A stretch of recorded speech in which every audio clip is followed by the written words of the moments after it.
Hello class, welcome to the last chemistry lesson and the last lesson of the year. Today we're going to learn about chemical bonding. In order to do that we have to learn a couple skills first.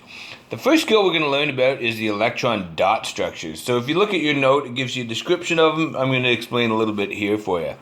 First of all, you need a periodic table.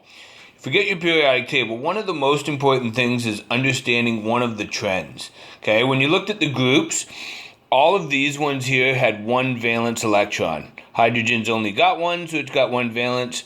Lithium has 3, 2 in the first ring, 1 in the second.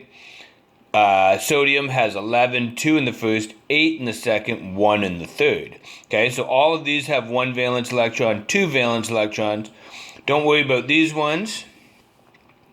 3 valence, 4 valence, 5 valence, 6 valence, 7 valence, 8 valence, except for helium, which only has 2.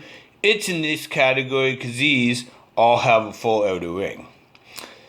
So if you understand that part of the trends, that's really, really important when you're doing your electron dot structures. So let's do the electron dot structure for, say, beryllium. Okay, it's got 2 valence electrons.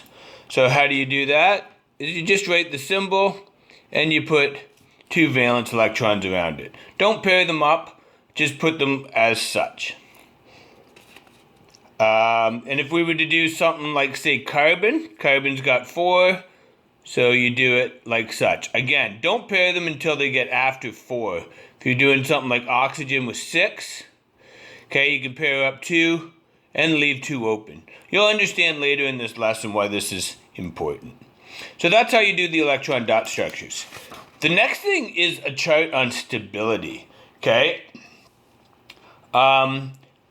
Atoms are not stable unless they have a full outer ring of electrons. There's 2 ways they can get that. 3 ways, actually. They can lose electrons to have a full outer ring underneath. They gain electrons to fill up the ring that they have, or they can share electrons. We're going to go through a chart with all of these. Okay, got this paper wrong here, so let's start off with the 1 to 3. If it has 1 to 3 valence electrons, like beryllium, it's going to lose these so that it can expose the ring underneath that's full. Okay, and I'll go through this with beryllium. And then it becomes positive. So beryllium has 4 protons, 4 electrons, 5 neutrons. Has this Bohr-Rutherford model. Okay, so this outer ring can either gain 6 or lose 2.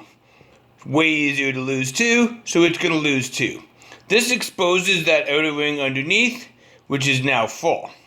Okay? In the process, though, it now has 2 more protons than electrons.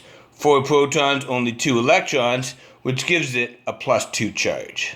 Okay? If it was, say, lithium that only had 1 electron, it would lose 1 and have a +1 charge. If it had 3 electrons, like boron, it would lose all 3 electrons and have a +3 charge.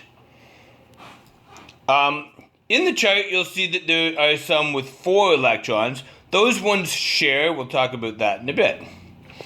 If it has 5 to 7 electrons, it's going to gain electrons. Okay? So in this case here, we look at oxygen. 8 protons, 8 electrons, 8 neutrons. Okay? You got the Bohr-Rutherford model that looks like such. These 2 need to be paired up, so they need 2 more electrons. So they gain 2 electrons from, say, an element like magnesium or beryllium that wants to give up electrons. We'll look at that in a second. So after it gains its 2 electrons, now it has 10 electrons, only 8 protons, so it has a -2 charge. Okay? That will help you to understand why you're filling out the chart as such. I filled out the first 8 in the chart, and you just need to fill out the next 12. Which you'll see that there is a pattern. For 8 electrons, they are already stable plus helium, so I'm not going to show you anything on here. If you have any questions, just email me about that. The next thing we're going to look at is forming ionic and covalent bonds. Ionic bonds are formed when electrons transfer from one element to another. So in this case here, you have a metal like lithium that transfers electrons to chlorine. Lithium wants to get rid of 1 electron. Chlorine wants to gain 1 electron.